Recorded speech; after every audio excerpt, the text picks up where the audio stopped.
So, friends in the press, we really appreciate that the Secretary Pompeo generously giving us a time 媒体的同仁们非常感谢蓬佩奥今天给我们时间来回答媒体的问题。首先我要说的是 I have 40 questions. I do not think that 我 will be 拿 able 到 to 了整整40个问题， just 我 read 觉 them 得 all, so I try to lump some of them together. 没办法全都 And 问 then 吧 I believe that 所以说 the 呢只 people 能 here will be 从中 interested 挑 in 选。 hearing what the Secretary Pompeo would like to say. Yes. Yeah. First, let me start with something light. 那首先让我们 That 以一个 is, 轻松一点 people 的 here are interested 开 in 始 how you lose weight. 就人 Especially 们 right 想知 after 道 lunch. 您 Okay? Yeah. Yeah. 是怎么减的肥呢？ I haven't lost any weight while on my visit here. You all, food has been so 那 fantastic. 您知道我在台湾的出行这一次呢，我可不会减肥啊。 Look, it was pretty straightforward. Just try to eat 其实 healthier 就很 and 简 work 单 out 呢， more, and it was 就 no 是 more 多 fancy 锻 than 炼 that.，就是很简单的， I wish I had a 就 better 这样就没 answer. 了 I wish I had，a 就是这样 secret. 就没了。 No secret. 那我也希望我有什么诀 So 窍， that's how you explain that you lose like 60 kilos? Something like that. 你 Okay, 是 yeah, that's 减 impressive. 掉了多少 And？then the next, and also it's a light questions. Do you plan to run for the president, Mr. 那你 Secretary? 是否会竞选总统呢？ So I don't know what will happen in 2023 or 蓬佩奥回 2024. 答说：“我不知道在2023年或者2024年会发生什么，但是这个使命，这个保护民主、保护我们国家的自由，就这个使命，我一直在为此而努力。无论是在全世界游走，帮助美国打造盟友关系，帮助美国巩固它的民主等等。我不知道2024年会是什么样的，我不知道我会不会一直在这样子的抗争之中。” We need to defend human 但是我知道我会 dignity 一直在这样子的 and 抗争之 sovereignty, 中，我们会 and 去 we need to 捍 draw 卫 this line 人的 between 尊严 tyranny 以及 and 主权。 democracy so cleanly, so crisply that 我 we 们 can 需要 preserve it for the next generation. 把 I'm 这条 going to keep 线 working 画 at 得 that, 如此 whether 的 I 清 end 楚 up going back into government 要把 or 是与 not. 非 Only the Lord knows at this point. 明 So 确。 how about 现 time 在只有 beyond year 神会知道接下来会怎么样了。 You're talking about year 2024, but how 主 about 持人问 beyond that? 说 It's hard to 那 know. 在 Okay, We 2024 have 之 big 后呢？ elections coming 那 up in 蓬 just a 佩 few 奥 months 说 in， November 那 in 我 the 也不 United 知道 States. 了。我们知道，在美国几个月后就有一个大的中期选举了。我希望呢，各行各业的人，包括在各 protecting freedom in our nation as 在各 well. 个地方的各 Thank 党的 you. 人，他 I 们都能 forgot 够 that 去 because 更 we 加的 have 关切台 interpreters 湾 here. 以 So 及它 those 的自由 questions,。would you like to translate? 没 Yeah. 问题。好的，首先就减肥的问题，蓬佩奥国务卿他表示说，并没有什么样的诀窍，就是运动跟吃健康一点。那再来就之后会不会选总统这件事情，基本上蓬佩奥国务卿他表示说，他目前的使命就是要保护全球以及美国的民主，以及帮助许多其他志同道合的国家继续像同美国一样友好。那基本上往后面的时间会持续这样子一个工作，会持续的去维护全世界的尊严跟主权，并且划清暴政以及民主之间的界限，而且会持续保护下一代能够享有这样子的尊严跟主权。那无论会不会回到政府工作，那基本上都会持续这样子的使命。Thank you. And then the next question is about the Ukraine. That is the notion. Today Ukraine, tomorrow will be Taiwan. It's 第二 highlighted 个 by 是关 some 于乌克兰 American 的 think 问题。 tankers. 今天 The 呢，有一 question 些 is 个美 that 国 do 的 you 智 agree 库 with 认 this 为， belief or this 这也影射着台湾。 descriptions? And 你觉得这样子的描述 how would you 如何呢？ like to describe about the Ukraine-Taiwan's connections? 你如何去描述台湾以及乌克兰中的联系呢？他说，当然是会有相似的风险。独裁的政权，他们力量握在手里，他们想要利用军事的力量去霸凌小的国家。我们全世界看到很多的例子，我们现在看到乌克兰就是其中一个，这非常的悲剧。我们也看到了乌克兰的人民，他们在出色的保卫自己的国家。我觉得这是出乎很多人所意料的。当然了，人们也看到了这件事情与台湾的共通点，或许习近平他也把它看作有相似之处。我们知道，习近平他的计划是要达到全国的威权，这是毋庸置疑的。而台湾这个民主在全世界都是交到很多朋友的，在当地的这个地区也是广交朋友的。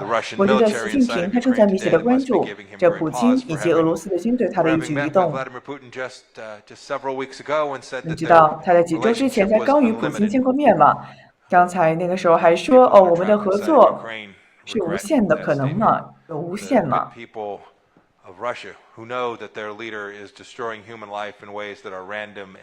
俄罗斯的人民呢？谁知道他们的领袖正在摧毁人的生命呢？我觉得很多的俄罗斯的人民，他们也其实看到了，普京现在做的事情其实并不是对俄罗斯来讲正确的道路。我觉得全世界都在看着正在发生的事情，在以前的冲突当中，全世界都没有看到，而现在我们看到了。我们都在不断的在认清着我们所珍视的东西。我们无法当时未能阻止普京去做他做了的事情。他们用武器想要去针对无辜的平民，这是一次失败，这是一次震慑模型的失败。而我相信的是，如果说我们都能够做出正确的事情，美国、台湾以及所有东南亚的国家，特别是南韩啊、日本啊等等这些个国家，如果我们都能够通力合作，去打造一个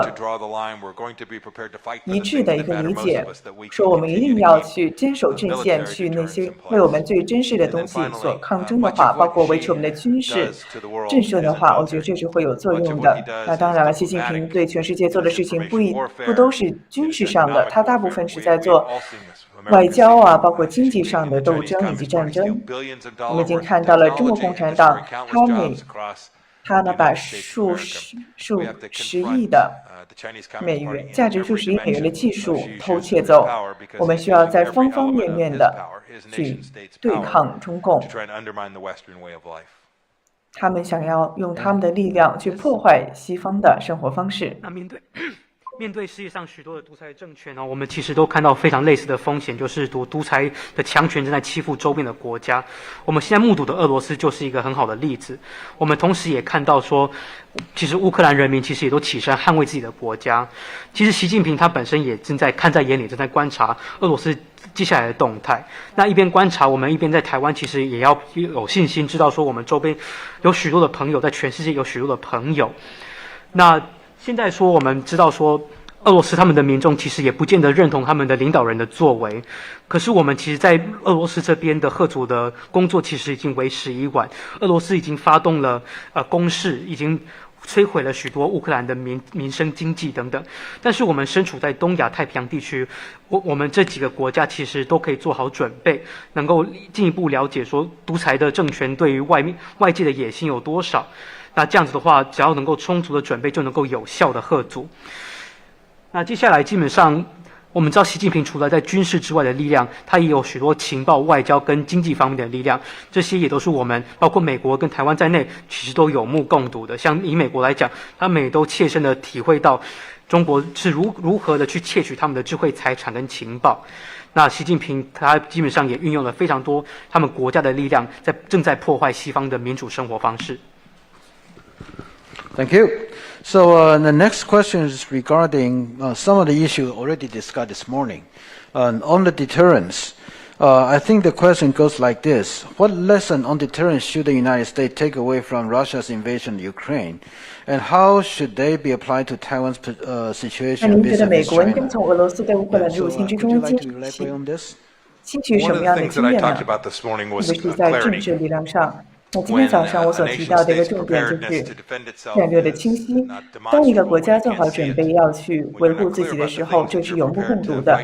如果说你非常模糊，你对你所要为之战斗的事情含糊的话，那对手他就会开始趁虚而入了。我们看到普京就是这么做了的，所以我们现在非常高兴的看到全世界已经统一的阵线去看到的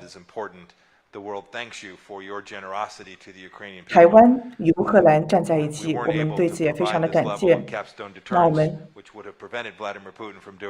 当时未能做出如此强有力的震慑，去阻止普京对乌克兰的入侵。那我也说的很简单了，我们应该认清事实，也就是中华民国，它应该拥有自己的主权，它自己的外交主权，它的经济主权，它的政治主权。那美国应该承认这一点，特别是我们自己国家的身份，以及台湾在世界上的地位。这是一个对简单事实的一个承认。有些时候我们可能太犹豫了，我们很怕说了什么就可能刺激到坏人了，惹着他们了。但是我觉得呢，如果你不展现出来你的决心的话，你反而更刺激到这个坏人。当他们看到一些个中共的虚假信息啊，说我们这些个尊重民主的，我们的这些西方国家，我们在衰落啊，说我们没有这样子的决心呢，这些都是其实都是假的。但是当这些个虚假的信息传播出去的时候，反而让这些个政权更加太无可能人民了，所以说我们应该要变得更加的强硬，我们有这个能力，我们有这个意志，我们需要去将此付诸行动。我希望美国和台湾都能够在此上发挥带领作用。我们要创造一个系统，而这个系统呢，可以防止独裁的政权去利用武力，想要去摧毁一个主权国家的人民的生命。就像早上说过的一样，所谓清晰的明确态度其实非常的重要，态度要明确，我们的准备要明确，才能够有效吓阻。那现在我们看到乌克兰的情势之下，其实许多的国家也都团结在一起。那当初要吓阻俄罗斯这样子的工作基本上已经失败了，使得乌克兰目前深陷战火当中，这是我们的一大教训。那其实早上的演讲当中，国务卿也有提到，必须要认清楚中华民国台湾的主权事实，这是美国必须要认清的事实，就是因要认清这样的事实，才能够做到所谓的清晰又明确。有些人可能会疑惑说，这样子的一个说法跟做法是不是会挑衅到其他的强权？但是其实国务卿认为，真正会挑衅强权的，就是缺乏决心的展现。一旦没有展现决心，才会让这些强权觉得有机可乘。只要我们觉得害怕，只要我们相信了许多强权的宣传，说西方跟民主的世界正在走下坡，像这样子的非事实的宣传的话，那其实我们都会受害。事实上，乌克兰已经受害了，我们要汲取这个教训。那此时，美国跟台湾应该要做的就是设立一个体系，透过这个体系，使得强权不会用武力去摧毁我们的生活方式。Yeah, the next question is also about the Ukraine-Taiwan.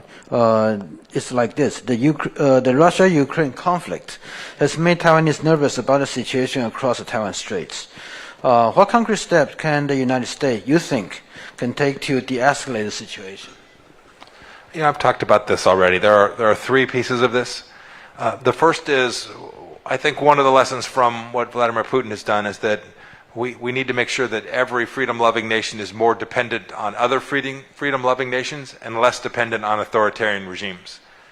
I mean that economically, and I mean that diplomatically. We saw what happens when European countries are dependent on Russian gas. It is something that we tried in our 4 years to convince Europeans to walk away from, right? Finishing a pipeline that made Germany even more reliant on Russian gas created enormous risk that in the moment there would have to be a pause because this was going to have an enormous impact on the German people. We need to make sure that our economic relationships are with friendly nations, rights-respecting nations, freedom-loving nations, and much less connected to those that in the pinch, in the moment when they might want to act in a way that's counter to our desire to protect our way of life, our families, that will have economic challenges. Second, we need to make sure that our military and diplomatic relationships are at the level that they deserve. And I spoke to that some this morning, so I'll just leave it there for now. 那其实这一点基本上可以分三个部分。首先，其两部分我们来讲就是说，普丁的所作所为其实也给了我们一个教训，就是说，其实爱好自由的国家之间必须要多增加彼此的依赖跟合作，而比较减少依赖对独裁强权的依赖，尤其是在经济跟外交方面的依赖。像是说最近我们也看到了，就是说其实在欧洲方面呢，我们也长期看到很多的国家，包括德国在内，都很依赖俄罗斯的天然气。其实蓬佩奥国务卿在他任内呢4年当中，其实也一直在劝导欧洲国家，尤其是德国，能够减少对天然气的依赖，不然的话，尤其像德国这样子的国家就会受到很大的冲击。那在经济上面一定要去多多去跟其他的自由爱好的国家，跟尊重人权的国家彼此之间的互相的合作，才能够有效的去保护我们自己的生活方式跟我们各自的家庭。再来第二点是军事跟外交方面，因为早上的演讲其实讲得非常多，就不在此赘述。Yeah, Mr. Secretary. Then next question regarding the cross-relation, also connected with the Russia-Ukraine conflicts. Well, Russia's invasion of Ukraine. The thing is this: I think people in Taiwan, they generally they're so convinced about the United States intelligence capabilities, especially how they correctly predict the Putin will invade Russia. It will invade the Ukraine. And the question is this: what do you believe in the likelihood of China taking Taiwan by force? There were the reports, or in the Senate hearing, that the former Indo-PACOM commander said that the war on Taiwan could happen within 6 years. So on this backdrop, how do you think about the likelihood about Chinese and war on Taiwan? Yeah, one can't answer the question about the likelihood of this in a static way. It depends. It depends on how we respond and behave. It depends on the work that we do. It depends on our willingness to listen to Taiwanese leadership who tells us we need certain equipment, we need certain training assistance. You all are prepared to expend your money to purchase these systems. We should be prepared to help you train and use them effectively as well. So you can't answer how likely it is in a static way, because it turns on the willingness of the Western world to demonstrate that the costs for Xi Jinping engaging in that kind of activity are just too high. The last thing I want to say about this is, and I think this is really important, most of the conquest that Xi Jinping has achieved during his time hasn't been undertaken militarily.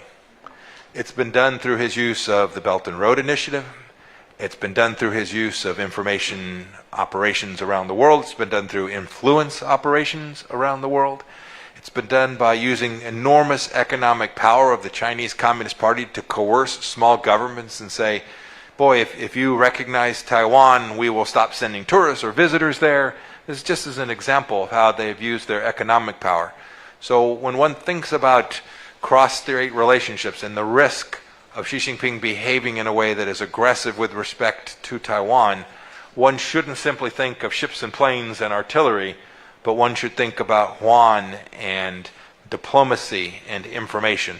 Those are the spaces: cyberspace, information space, all of the places which, as sure as I'm sitting here today, Xi Jinping is thinking about trying to exert influence here in Taiwan each and every day, and trying his best to do it. And we have to make sure that we are equally resolved in preventing this from taking place. 那我们在谈两岸方面的风险的时候，不能用静态的方式谈，因为其实有很多的任何事情发生的几率，必须要看台湾方面跟西方国家在因应方面，在准备的公众方面，以及在决心的展现的方面，到底做得多好跟多少。例如说像我们像以美国来讲，他们就会比较希望说能够去多倾听台湾的高层怎么样去表达对于军事设备的需求，对于军事训练的援助的需求。那这个时候，如果台湾已经展现决心，愿意出一笔钱去来购买特定的一些装备的话，那美国自然也会想要去提供相关的训练，去训练台湾的军事的单位，去做进一步的准备。那所以这个时候一定要去展现说，如果中国在台海这边如果掀起战端的话，其实对习近平来讲代价是非常的高的。这边的一大重点就是说，我们也必须要认识到，除了战争这个议题的框架之外，因为这个框架是军事的，所以呢，我们要进一步了解到，其实习近平从他上任到现在以来，他对于周边的一些征服的许多的情势，并不是军事方面的征服，而是运用他们的情报、他们的经济的力量、他们的网络论述的力量，想办法去影响非常多的小国跟周边的社会。像例如说，以经济来讲好了，中国共产党就特别擅长去用经济的手段威逼这些周边的小国，说如果他们承认台湾的话，就会减少这些国家的，比如说中国赴这些小国的观光的人数等等。所以在这个时候呢，我们必须要去了解说，习近平他在军事以外，在经济或者是外交方面的其他的攻势会带来哪些风险，这是一并要讨论的。Mr. Secretary, I am going to pose several questions regarding China-Russia here. I think the first question is that many people think that China benefits most from the current conflict in Ukraine, as both Russia and West are struggling. And there are several speculations about the origin of this Russia's invasion of Ukraine, whether China not only knows beforehand, but also encouraged it in order to achieve the result or not. But there are also some speculations in the past regarding the differences between China and Russia, and also the China this time, for example, did not endorse publicly about Russia's position on Ukraine. So those are the different pieces of the fluid situation, and how would you like to comment on those? I don't know how much Xi Jinping knew about Vladimir Putin's intention. I know that we all knew since the fall that he was stacking forces in parts of his country that looked to all the world like there was going to be an attack, and in fact that's what resulted. Xi Jinping would have known that as well. Xi Jinping has now provided not only rhetorical support, right, the statement before the Olympics which said that they'll have unlimited friendship. He has certainly lived up to that during this conflict. He has not done what he needed to do. As a member of the UN Security Council, they should have made clear that aggression against a sovereign nation was unacceptable. They chose not to do that. And so I don't think we should give any quarter to Xi Jinping in terms of him having tried to play this both ways.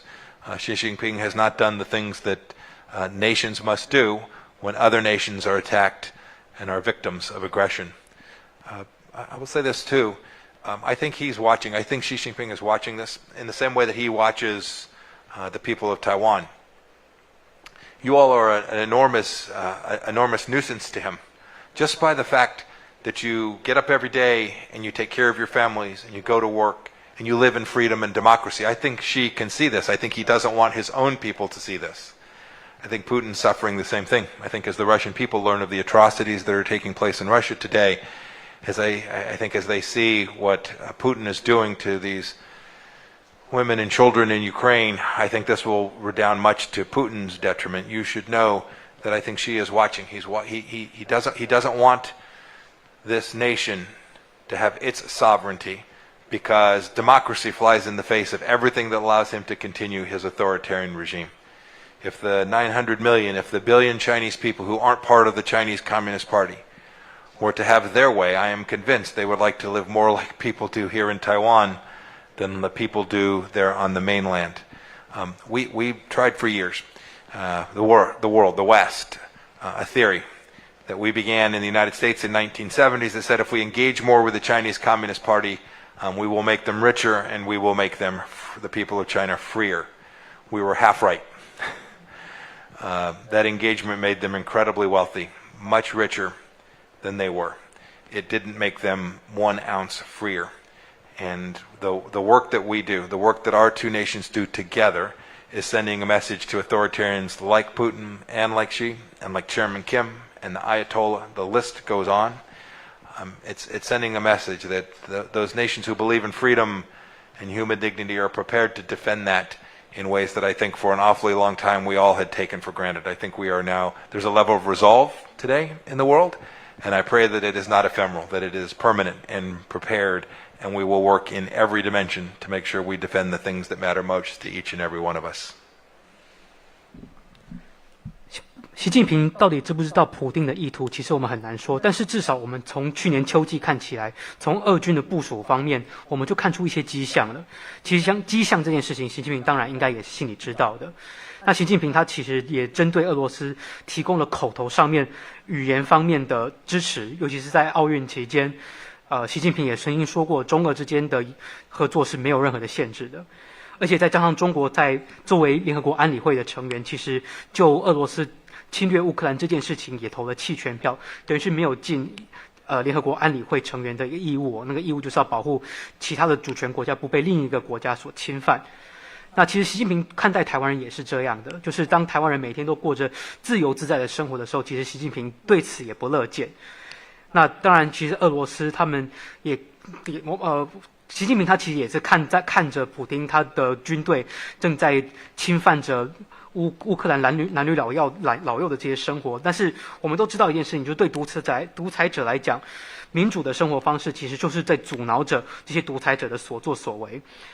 好，那接下来就是说，当初在美国比如说跟中国共产党的政权在进行交往的时候，其实当初美国方面的意图就是说，希望说透过让中国能够，如果随着中国变得更加的有钱的话，或许中国也会更加的自由。其实当初的想法也只对了一半，那一半就是中国的确变得非常的有钱，但是一丁点的民主跟自由都没有。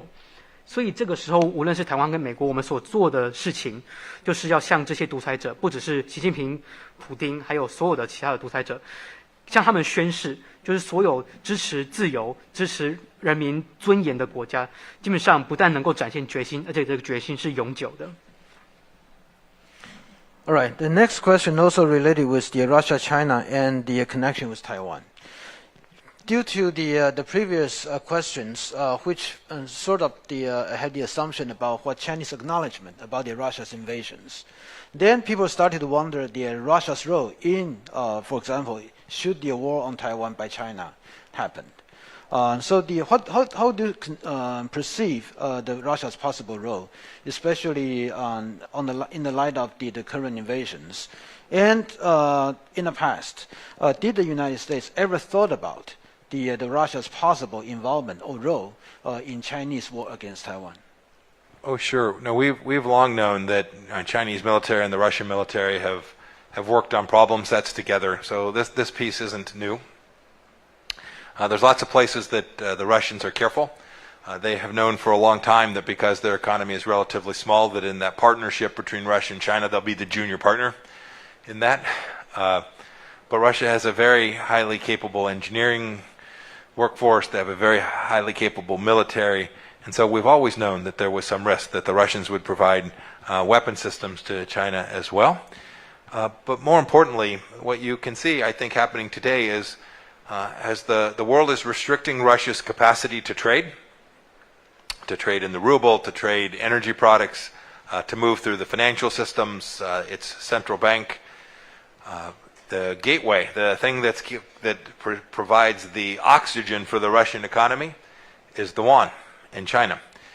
It looks like they're going to build a big pipeline. It looks like they're going to build a big energy pipeline, a real physical pipeline. It looks like they're also going to build a massive financial pipeline, where it could well be that Xi Jinping provides the economic fuel that allows Vladimir Putin to continue this mission. I hope that Xi Jinping will see that that is not the right path forward, that he will himself fall afoul of these sanctions regimes. We worked on this problem set an awful lot during our 4 years. I saw it firsthand when sanctions are put in place by Western countries.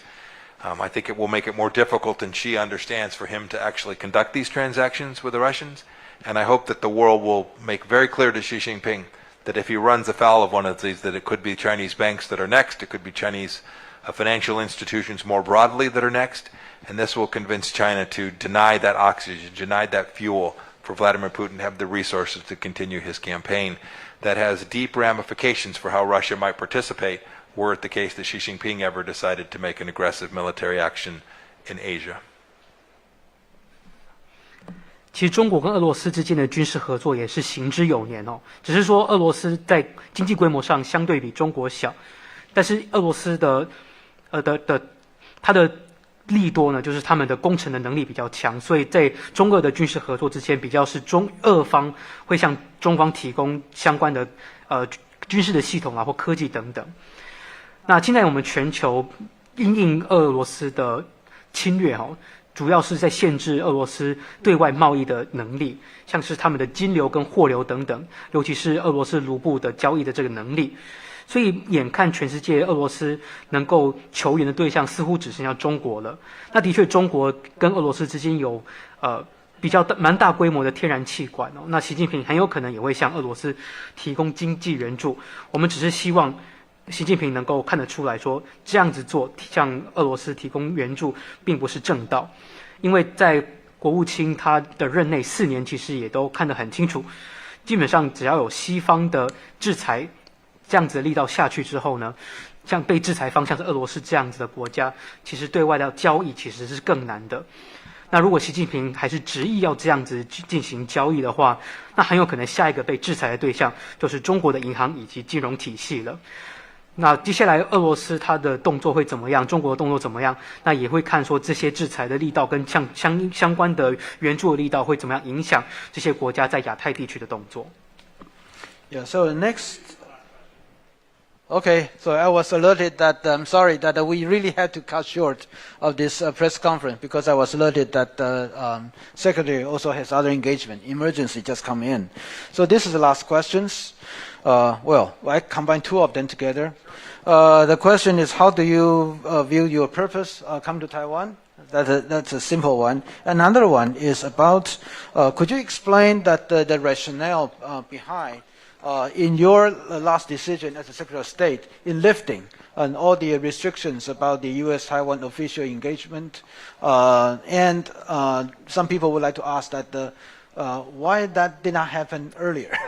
Yeah, so that's a fair question. Why did it happen earlier? Look, the decision to treat Taiwanese diplomats coming to the United States the way we treat other diplomats was based on the fundamental idea that says this is, in fact, a sovereign nation, and the United States ought to treat Taiwanese diplomats no different than we treat diplomats from any other country. For years and years and years, we'd not done that. There, barnacle upon barnacle, new rule upon new rule, all, frankly, with an idea to somehow pacify or appease the Chinese Communist Party to not anger the leadership in Beijing. That made no sense to me. Why it didn't happen quicker? Bureaucracies are hard to move. We wanted to be thoughtful about how we did it. We wanted to make sure we did it in a way that was complete and transparent, and there was no intent to surprise anyone. It was simply a matter of getting America to the right place, to get to the right outcome. My trip here is perhaps a worthy place to conclude this interview. I had wanted to come here for an awfully long time. With COVID, it has proven more difficult than I wish, but I wanted to come here because the people of Taiwan are so deeply wonderful and loving of the central ideas that we have in the American founding as well. This idea that liberty matters, this idea that freedom of speech matters. I joked this morning, I was greeted by protesters when I arrived. It reminded me of home. These are what rambunctious democracies do. And I wanted to come here to say thank you to the people of Taiwan. They were such good friends and partners of the United States, not only during my time as Secretary of State, but in my previous role as the intelligence chief in America and while I was in Congress as well. I watched our economies grow alongside of each other. I watched our trade relationships expand, and I knew that mattered. It mattered to places like my home city of Wichita, Kansas, and it mattered to people all across the United States. And so I very much wanted to come here to be able to see firsthand this great place that I'd never had the chance to see, but to also thank the people here in Taiwan for all that you do to protect freedom for yourselves and for those of us around the world who care deeply to make sure that as many people as possible in the world get a chance to live in this way. Thank you. Yeah, please. 当初会决定去解除台湾外交的限制其实就是说，既然台湾作为主权国家，这个事实存在，那台湾跟其他国家就要一视同仁。那在这之前，所有的一层又一层的一层又一层的奇怪的限制，其实都只是要安抚北京的当局。那其实这样子做并不合理。那可是我们知道说，我们并不能说，一念之间转了，很多的规定就直接当场消散云散消散殆尽哦。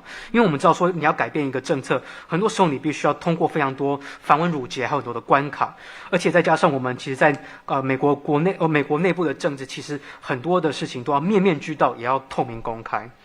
那至于为什么想来台湾，其实国务卿想来台湾已经想很久了，疫情又使得旅行更加的困难。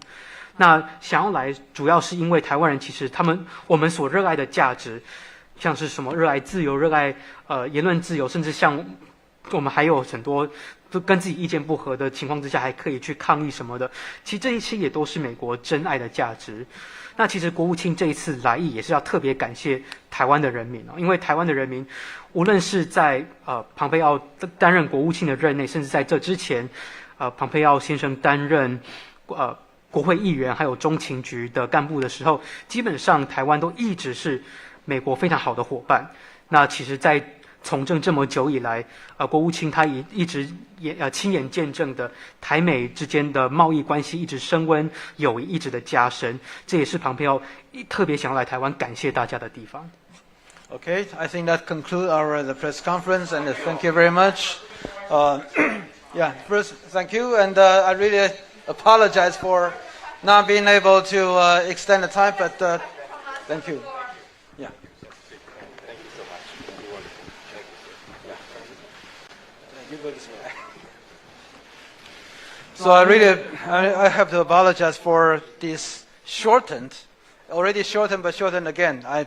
Secretary has other engagement, just emergently just inserted in. So sorry for that, but thank you for your gracious, and you know that there's so many questions, even just read it through. Cannot really get all of them, but thank you. Yeah, 我们这边就结束了，谢谢。